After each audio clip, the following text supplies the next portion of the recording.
तो दोस्तों नमस्कार, मैं हूं आपके सामने अजय गुप्ता। चुनावी माहौल में एक बार फिर से आप सभी का स्वागत है। आज दोस्तों हम बात करेंगे यूपी के मऊ जनपद की मधुबन विधानसभा की, जहां के प्रत्याशी घोषित किए गए हैं बीजेपी की तरफ से रामविलास चौहान को।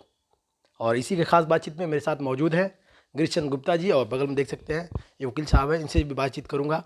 सबसे पहले गिरीश भैया से बात करूंगा। भैया, क्या लग रहा है इस बार बीजेपी यहाँ से किस तरह से विजय करेगी?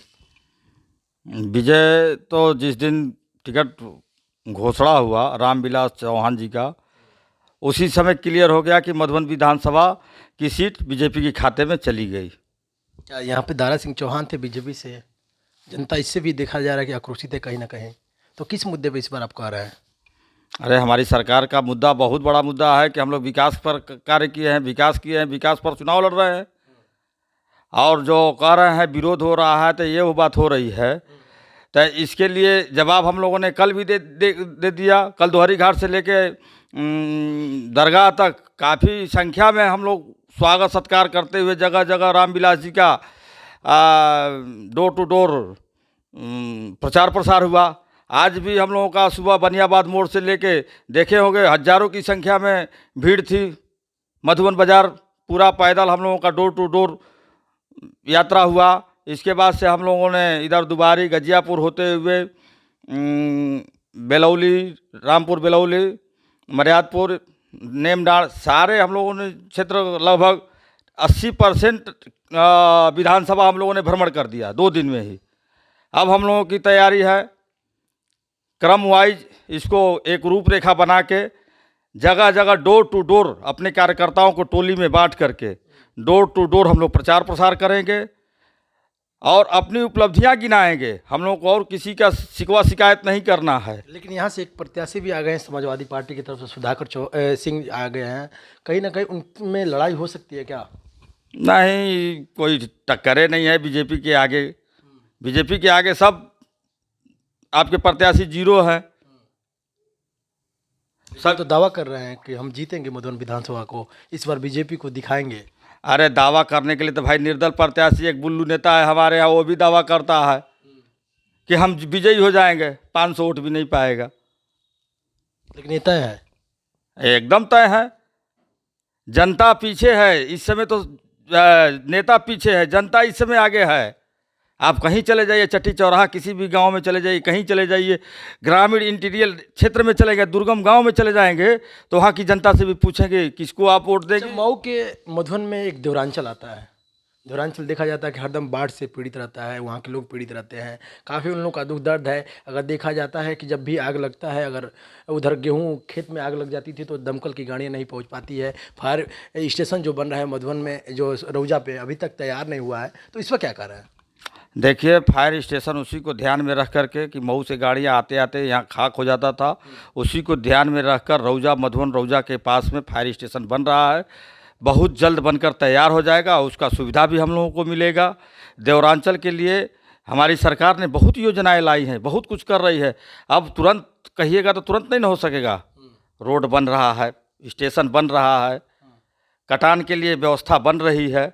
ऐसा नहीं है कि काम नहीं हो रहा है। धरातल पर काम 2-4-6 महीना साल भर के अंदर में सारा कुछ दिखने लगेगा। तो दोस्तों मेरे साथ खास मुलाकात में गिरीशचंद्र गुप्ता जी थे, इनसे बातचीत किया हूँ। आज बीजेपी के जो रामविलास चौहान है, उनका प्रथम आगमन था मऊ जनपद के मधुबन विधानसभा में, और दुबारी मोड़ पर जो आज भव्य स्वागत किया गया है बीजेपी की तरफ से गिरीशचंद्र गुप्ता जी के नेतृत्व में, एक बड़ा ही भव्य ये तरीके से कार्यक्रम किया गया है, जो आज डोर टू डोर सभी गाँव में भ्रमण किया गया है प्रत्याशियों को लेकर। तो कहीं ना कहीं बीजेपी ये अपना दाव लगा चुकी है कि आने वाला जो विपक्ष है उसको हम जरूर हराएंगे। भाई साहब, आपको क्या लग रहा है मधुबन विधानसभा में? आप तो काफ़ी लोगों से मिलते जुलते हैं, और इसके पहले भी दारा सिंह चौहान जी थे, और इस बार भी चौहान रामविलास चौहान आ गए हैं। क्या ये बीजेपी चौहानों को टिकट देती है क्या खाली? ऐसा है अजय जी, आप तो वरिष्ठ पत्रकार हैं और भारतीय जनता पार्टी ने कैंपेन किया कि हम, उसका नारा ही था कि सबका विश्वास, सबका विकास और सबका साथ। तो जो चौहान बिरादरी हमारी है पूर्वांचल में, पूर्वांचल का शायद ही कोई विधानसभा हो जहाँ काफ़ी संख्या में चौहान लोगों की बिरादरी है। पश्चिम में भी उनकी बिरादरी है, और अति पिछड़े को बढ़ावा देना बीजेपी का एक बहुत बड़ा एजेंडा था। इसके पहले जो चौहान थे दारा सिंह, उनसे काफ़ी लोग नाराज है मधुबन विधानसभा में। वो प्रत्याशी बदलना चाह रहे थे। कुछ लोग ये भी बता रहे थे कि मधुबन का अगर कोई भी विधायक हो तो लोकल हो, यहाँ का मतलब ऐसा लोकल हो कि जब भी ज़रूरत पड़े तो उसके यहाँ हम आसानी से चले जाएँ। ऐसा नहीं कि उससे मिलने के लिए हमें लखनऊ जाना पड़े, मौके पर ना जा पाएँ। तो इस पर क्या कह रहे हैं? ऐसा है कि जनता एक अपना मोटो बनाती है, हर व्यक्ति को चाहिए कि हमारा नेता जो है हमसे मिले। मैं नहीं समझ पाता कि वो क्षेत्र का विधायक बनेगा और ज़मीन का जो नेता होगा वह जनता से दूरी बना के कभी नहीं रहेगा। और दारा सिंह चौहान थे इसके पहले। दारा सिंह चौहान जी बड़े नेता थे भारतीय जनता पार्टी के, और ऐसा मैं मानने को कतई आज भी तैयार नहीं हो जाए जी कि वह जनता से उन्होंने संपर्क नहीं किया।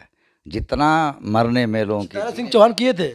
हाँ, मरने में जीने में, लेकिन वही दारा सिंह चौहान जब सपा में शामिल हुए तो वो कह रहे थे कि बीजेपी अगड़ा पिछड़ा सबका शोषित करती है, इस पर ध्यान नहीं देती है। ये भी सही एक मुद्दा उनका है कि भारतीय जनता पार्टी पर जब कोई व्यक्ति किसी दल को छोड़ता है, यह सिद्धांत है, हम जब किसी दल को छोड़ेंगे तो किसी न किसी इशू पर छोड़ेंगे।